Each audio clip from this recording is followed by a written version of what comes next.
dai mukutenderero mune mukufamba unomboona zvinhu zvakawanda. Unoona zvinhu zvakawanda. Pane nyaya imwe yandasangana nayo ndiyakaiti kaiona pane time but inini ndatanga kuiona ipapo. Now nyaya iyi yakaitiwa naTete Tilda. Hati munoziva Tete Tilda? No. Munhu right ini vanondiitira zvakanaka, nyaya dzavanobata dzinondiitira zvakanaka because Tete Tilda vanotaura nyaya dziri real, nyaya dzinenge dzichiitika muupenyu hwevanhu. So nyaya yanga iripo ndeumwe muchinda, handiti muchinda uyu anonzi iye akaenda kune vamwewo prophet kana kuti kune vamwewo madzibaba, handichataura hangu zita ravo, but aenda kuna madzibaba ava. Muchinda uyu anenge akaenda nenyaya yekuti akanga asingavimbe mudzimai wake, mafambiro anoita mudzimai wake aiita mudzimai wake akanga asingamatrust. So aenda kwamadzibaba vaivai, akabva anokumbira munamato kana kuti anokumbira kuti ange ari anobatsirwa nekusunga mudzimai wake, kuti mudzimai wake kana achikaita musikanzwa iye anga ari anozviziva. Right, ndisandaendera mberi nenyaya iyi inonakidza uye ichisiririsa nekuti inyaya yechokwadi yakatoitika yandatoonawo nemaziso angu pavidhio. Kana ukasati wasubscribe to this channel, I kindly ask you to subscribe to this channel. Also don't forget to put your notification bell to whenever pandinoenda kuuploada video chete kachinobva chatorera kuti nkuru zvinhu zviyana sekuru zvatanga. Handiti thanks very much kune vese vakasubscribe. I really appreciate masubscriptions enyu, basa riri kuoneka riri kufamba zvakanaka.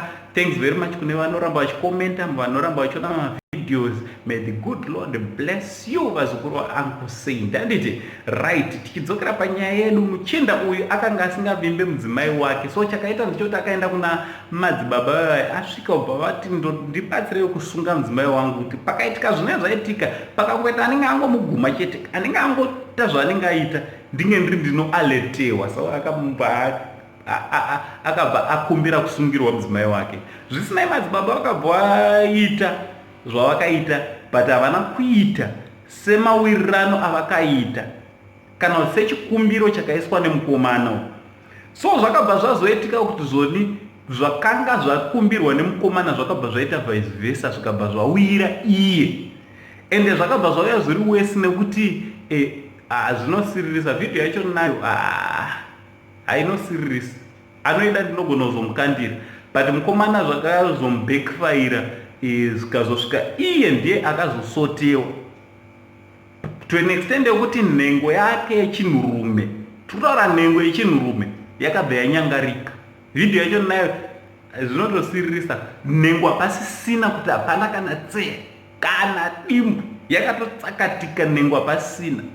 Changosara ipapo mabhora chete ndo akarembera aripo, yanga ichitobuditswa iri pavidhio.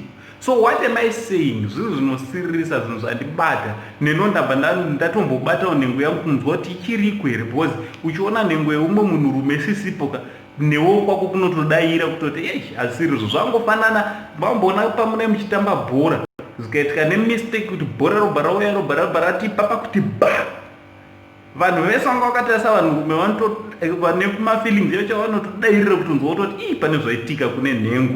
Handiti handizvizo nechirungu zvinonzi chii zvazvona, but kafeeling iko kaya kandofunga munokaziva. Right, ndo ndakatonzwawo pandakaiona video yachona. So nyaya yangu ndeyepakuti zvakanaka here kushandisirana miteuro kana mishonga kana tsotso dzatingashandise dzekuda kusunga hama yaunenge ugere nayo. Zvakanaka here? Zvinoitirwei zvekusungana kana kuti zvekuisirana, zvekugadzirana nemishonga, zvinenge zvichiitirwei? Tinofanira kungova vanhu vakavimbana uye vanhu vakavimbika, kuvimba nokuvimbika. Because ukangoona imba muzukuru kana kuti muwanana kana kuti murudo tisingachavimbane to an extent yekuti takuhwandirana tichinoitirana zvinhu nerweseri, vanhu vakawanda stereko vanochema nenyaya yekuti anenge aizobatirwa tsotso, uye achiti ndazobatirwa miteuro nematombo nemvura. Zvinenge zvichiitirwei vazukuru vangu? Iyi nyaya ndofunga tichatozomboda kuboiitira live very soon. Tinoita kuita malive yedu vazukuru, handiti? So ndinongoda kungokutendai nekuramba muchitsigira.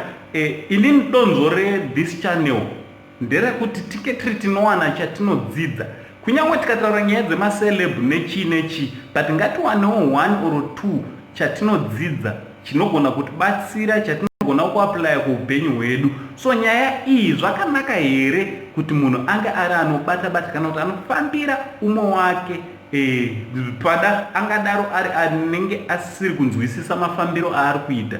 Ndeipi nzira ingashandiswa kana uchiona kuti umwe wako haasi kufamba zvakajeka kana zvaunoona kuti zviri kubva kupi zvichienda nekupi, kana kuti une feeling yekuti umwe wangu haasi kuvimbika muwanano yedu kana kuti mukudanana kwedu, ndeapi masteps aungatora instead of masteps ekuti tifambirane kuenderana kun'anga kana kuti kumaprofita vanogona vari vanogadzira munhu. Ndonyaya ndangu ndingoya nayo pazara naso zukuru. Thank you very much nekuramba muchiteerera Uncle Sense TV. Channel ino yaisi yangu ichannel yedu yevasekuru nevazukuru vavo. Thank you very much vazukuru vangu, thank you very much. Ngatitauranei kucomment box, ndinopindura macomments ese. Chese chaunenge wafunga kutaura chingari chakanaka kana kuti chakaipa, tinotaurana ikoko tichinzwanana, tichipindurana zvakanaka sasekuru nevazukuru. Muve nezuva rakanaka vazukuru.